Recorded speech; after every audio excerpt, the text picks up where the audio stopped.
कर रहा था कि वृंदावन एक जगह नहीं रहता है, वृंदावन विचरण करता है। और इसका एक प्रमाण मुझे मिलता है, हमारे श्री हितहरिवंश महाप्रभु के परम चरण सेवक हुए श्री विठल दास जी। बहुत सावधानी से सुनिएगा।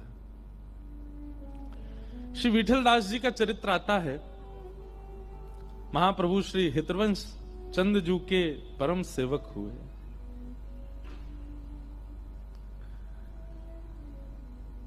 हमारे हितहरिवंश महाप्रभु जब वृंदावन पधारे और श्री राधा वल्लभ लाल जी को विराजमान किया, सब लोग इधर देखो, ध्यान से सुनो कथा। तो देवबन करके एक स्थान है उत्तर प्रदेश में ही, उसको आजकल देवबंद बोलते हैं, बंद, पर वो देवबंद नहीं है, देवबन। विधर्मियों ने उसका नाम देवबंद कर दिया है, पर मूल रूप से उसका स्थान का नाम देववन है। तो वहां से महाप्रभु जी वृंदावन पधारे। महाप्रभु जी का चरित्र तो हमने विस्तार से कई बार कहा है, आप लोग YouTube पर सुन लेना। महाप्रभु जी का जन्म तो ब्रजमंडल में ही हुआ, पर आपके माता पिता देववन में रहते थे। वृंदावन से करीब 100-150 किलोमीटर के लगभग है। तो आप जब किशोरी जी की आज्ञा से वहां से वृंदावन आए और आत्मदेव नाम के एक ब्राह्मण के यहां से श्री राधा वल्लभ लाल जी को लेकर के जब वृंदावन में विराजमान किया, वृंदावन में सेवा विस्तृत होने लगी राधा वल्लभ जी की। तो आपके एक परम वैष्णव भक्त थे श्री विठल दास जी। अब आप लोग विचार कीजिएगा, गुरु निष्ठा कैसी, वृंदावन कैसों को प्राप्त होता है। हम 4 दिन यही सुनेंगे, कैसी स्थिति, कैसी परिस्थिति, कैसे व्यवहार, कैसे स्वभाव वाले लोगों को वृंदावन प्राप्त होता है। ध्यान से सुनिएगा। देवबन में रहते थे श्री विठल दास जी, लेकिन महाप्रभु जी के रूप के दर्शन की ऐसी उत्कंठा और ऐसी व्याकुलता उनके चित्त में हुई कि सब परिवार सब कुछ समेट करके वृंदावन आ गए। संपत्ति वही है, व्यापार आदि जो भी आप क्रिया करते थे, आमदनी का जो भी आपका प्रारूप था, वो सब देववन में ही था। लेकिन महाप्रभु जी श्री हितहरिवंश चंद जू के दर्शन की इतनी व्याकुलता चित्त में हुई कि रह ही नहीं पा रहे हैं। अपने पूरे परिवार सहित वृंदावन आ गए, सब कुछ लेकर के। जब आप श्री वृंदावन आए तो महाप्रभु जी ने पूछा कि भाई दर्शन को आए हो, कुछ दिन रह के चले जाओगे? बोले नहीं, हमेशा के लिए आ गए हैं। जहां हमारे श्री राधा वल्लभ लाल, जहां हमारे महाप्रभु जी, वहीं हम नहीं रह पा रहे आपसे दूर। मैंने कहा ना, त्याग बिन वृंदावन प्राप्त नहीं होता। लिखते जाइएगा, पहला नोट है, वृंदावन प्राप्ति में त्याग बहुत जरूरी है। भले ही छोटे से शुरू हो, लेकिन त्याग तो होगा। और अपने हरिराम व्यास जी तो कहते हैं, कनक कूट कोटिक लग तजिए, भजिए कुंवर करिया। बड़े बड़े मेरू पर्वत के समान धन का जब त्याग करोगे, तब भजन कर पाओगे ठाकुर जी का। त्याग बिन भजन नहीं है। इसलिए त्याग पर इतना जोर दिया जा रहा है, क्योंकि त्याग बिन प्रेम गली अति सांकरी, तामे दो ना समाये। प्रेम गली बहुत छोटी है, उसमें दो नहीं रह सकते, एक ही रहेंगे। या तो सब रह लें या केवल ठाकुर जी रह लें। और ठाकुर जी को बसाना चाहो, हमारे लाला को स्वभाव है, वो त्रिभंग लली क्यों है, वो पाम टेढ़े करके, कमर टेढ़ी करके, हाथ टेढ़े करके काहे को खड़े हैं? ये इतने टेढ़े मेढ़े है कि हमारे खड़े हैं कि हमको पहले ही बता रहे हैं, वो इतनी जगह रखियो कि मैं भीतर आ सकूं। मैं सीधो ना हूं, मैं टेढ़ो मेढ़ो हूं। मोए भीतर आवे के काजे बहुत जगह चाहिए। सीधी वस्तु वो तो गाड़ी सीधी होती है, गली में प्रवेश कर जाती है। लेकिन सबसे मूल तत्व घी को किसी पात्र से निकालना है तो उंगली टेढ़ी ही करनी पड़ती है। ठीक वैसे ही हम सबके चित्त में जो प्रेम रस तत्व है, उसके लिए ठाकुर जी टेढ़े ही हैं।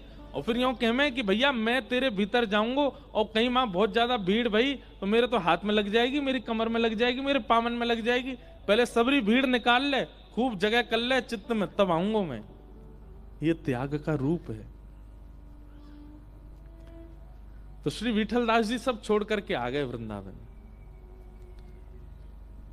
और परिवार सहित महाप्रभु जी के चरणों में बैठ गए। बोले अब आप सेवा दीजिए, बस दिन की शुरुआत आपके दर्शन से और रात्रि शयन से पूर्व आपका दर्शन, ये मेरी इच्छा है, इसके बिना नहीं रह पा रहे हैं। तो वृंदावन भजने के लिए सबसे पहले त्याग और दूसरा गुरु के प्रति दर्शन की निष्ठा। गुरु कह लीजिए या वैष्णव कह लीजिए, उसके दर्शन की अनन्य निष्ठा। हमारी राधा वल्लभ जी के दर्शन में तो निष्ठा हो जाती है, राधा रमण जी के दर्शन में तो निष्ठा हो जाती है, बिहारी जी के दर्शन में तो निष्ठा हो जाती है, पर रसिक और आचार्यों के दर्शन में निष्ठा बहुत कम बन पाती है। उनके दर्शन की, और कैसी निष्ठा, ऐसी नहीं एक बार देख लिया मन भर गया, ऐसे ही देखत रहूं। तो स्वामी श्री हरदास जी महाराज कहते हैं, ऐसे ही देखत रहूं तो मैं जन्म सुफल कर मानूं, ऐसे ही देखता रहूं बस, मेरे प्रिया प्रियतम दिखें, रसिक जन दिखें, वृंदावन वासी दिखें, गुरुजन दिखें, बस नेत्रन के आगे दिखते रहें। और विठलदास जी आ गए वृंदावन। आप खूब विद्वान थे, खूब ज्ञानवान थे, खूब योग्य थे, सब प्रकार संपूर्ण सब कुछ था आपके पास में, लेकिन फिर भी ऐसी लगन लग गई अपने गुरुदेव के प्रति, सब छोड़ के आ गए। सेवा में रहते थे। अब जब योग्य व्यक्ति होता है ना, तो संसार के लोग उस योग्य को कैसे भी अपनाना चाहते हैं। विठलदास जी बड़े योग्य थे, तभी आपके गुजरात के सौराष्ट्र के जूनागढ़ के राजा के मन में आया कि हमारे प्रधानमंत्री की पदवी को नियुक्त करने के लिए इस भारत राष्ट्र में यदि कोई व्यक्ति है तो वो एकमात्र विठलदास है। अगर विठलदास जी आकर के यहां प्रधानमंत्री की पदवी स्वीकार कर लें तो राज शासन बहुत अच्छा चलेगा। ठाकुर जी कैसा कौतुक करते हैं, कैसा खेलते हैं, देखो कहां विठलदास जी अपना सर्वस्व छोड़ करके वृंदावन आए थे केवल अपने गुरु और ठाकुर के दर्शन के लिए। और ठाकुर जी ने ऐसा कौतुक किया, कुछ ही दिन वृंदावन में निकले थे, विठलदास जी परम प्रसन्न थे। यमुना जी की सेवा, रज की सेवा, राधा वल्लभ जी की सेवा, हरिवंश महाप्रभु जी की सेवा मिल गई है, और क्या चाहिए जीवन में। और तभी सौराष्ट्र के जूनागढ़ के राजा का पत्र गया वृंदावन। महाप्रभु जी यमुना जी के तट पर बैठे थे, तभी पत्र आया। पत्रवाहक ने आकर के कहा कि महाराज, गुजरात के जूनागढ़ के महाराजा ने पत्र भेजा है श्री विठलदास जी के लिए। महाप्रभु जी बोले, अच्छा राजा ने पत्र भेजा है, पढ़ के बताओ तो क्या लिखा है। तो जैसे ही वो पत्र पढ़ने लगे, विठलदास जी कोई सेवा कर रहे थे, कुछ कर रहे थे वहां पर, और पत्र पढ़ते पढ़ते बोले, महाराज कह रहे हैं कि हमारी प्रधानमंत्री की जो पदवी है उसके लिए एकमात्र व्यक्ति पूरे भारत में जो हमें दिखता है वो केवल श्री विठलदास जी हैं। हमारा निवेदन है श्री महाप्रभु जी कृपा करके और श्री विठलदास जी अनुग्रह करके जूनागढ़ आकर के प्रधानमंत्री की पदवी स्वीकार करें। ये बात सुनकर के आज की डेट की अगर बात होती तो घर में उत्सव मन रहा होता, पर श्री विठलदास जी को जैसे ये बात पता चली, विठलदास जी उसी क्षण नेत्र बंद करके राधा वल्लभ जी को ध्यान करके बोले, हे श्री राधा वल्लभ लाल, मैंने अपने जीवन में कोई पुण्य किया हो, मैंने अपने जीवन में कोई सुकृत किया हो, मैंने अपने जीवन में इस जन्म में नहीं भी किया हो, पूर्व जन्म में भी कुछ अगर मैंने कुछ तो अच्छा किया होगा, उस अच्छे का फल केवल ये दे देना कि गुरुदेव भगवान कहीं मुझे जूनागढ़ जाने की आज्ञा ना दे दें, ये मना कर दें, मुझे ये पदवी नहीं चाहिए।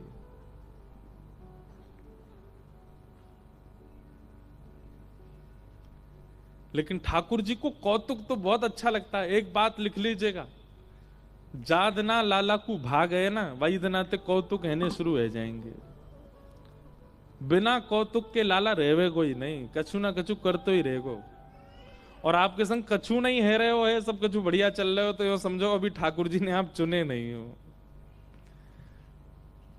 जैसे आप किसी को चुनते हो, जैसे कोई बालक होता है ना छोटा, बहुत प्यारा लग जाता है, तो बड़े लोग किसी को भा जाता है तो क्या चलते फिरते जहां मिल जाएगा उसके कभी गाल खींच लेंगे, कभी हाथ पकड़ लेंगे, कभी उसको ऐसे गुदगुदी कर देंगे, या जिससे वो रोए ऐसा कुछ कर देते हैं, जोर की आवाज कर देंगे, उसको डरा देंगे। जिससे बहुत प्रेम होता है ना उसको बार बार छेड़ा जाता है। घर के लोग कहते हैं तू क्या पूरे दिन इसके पीछे पड़ा रहता है, खूब चिल्लाते, फिर भी वो नहीं मानता। जब भी वो बालक मिलता है वो उसको छेड़ ही देता है।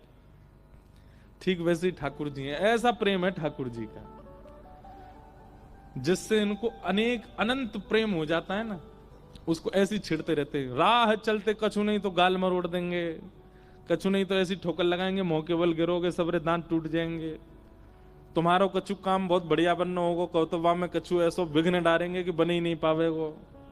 ये ठाकुर जी का कौतुक होता है।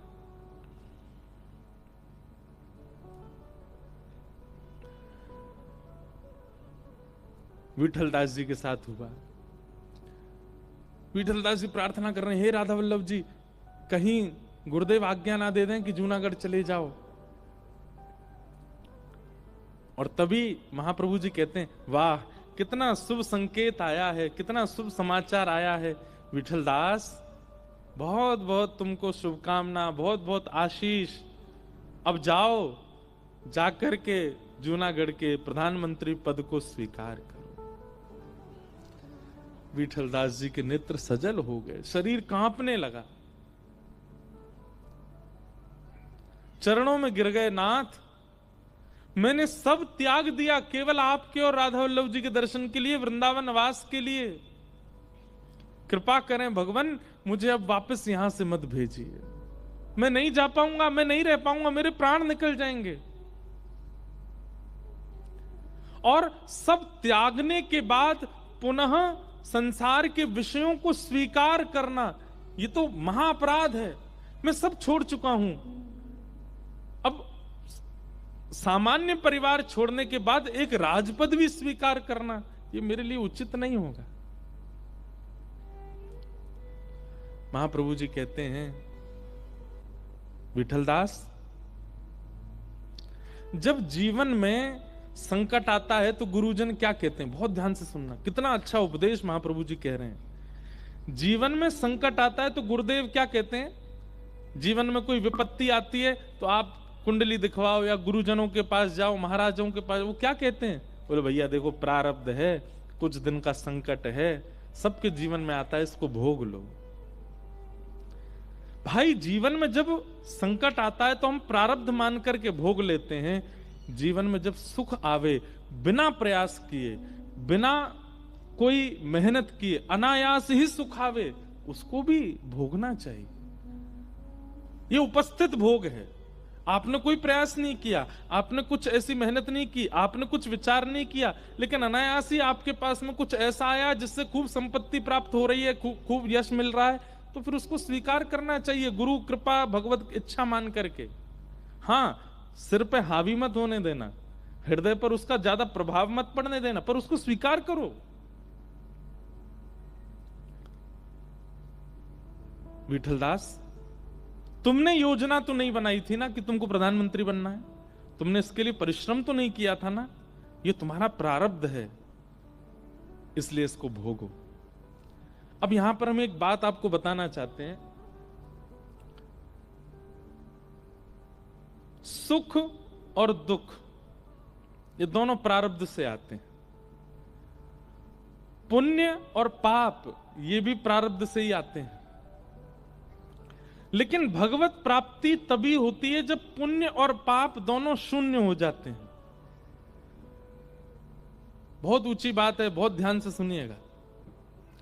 पाप और पुण्य दोनों जब शून्य हो जाते हैं तभी भगवत दर्शन, भगवत प्राप्ति होती है। और पाप और पुण्य शून्य कब होते हैं? अपने किए गए पूर्ववर्ती पापों को स्वीकार करके ऐसा संकल्प लेना कि अब पुनश्च कभी भी नहीं करूंगा और जो मैंने किया है उसका स्वयं को दंड दूंगा, ऐसा करके पापों को निवृत्त करे और जीवन में आने वाले जो भी भोग हैं जो आपके बिना प्रयास करने पर आ रहे हैं उनको भोग लेना है।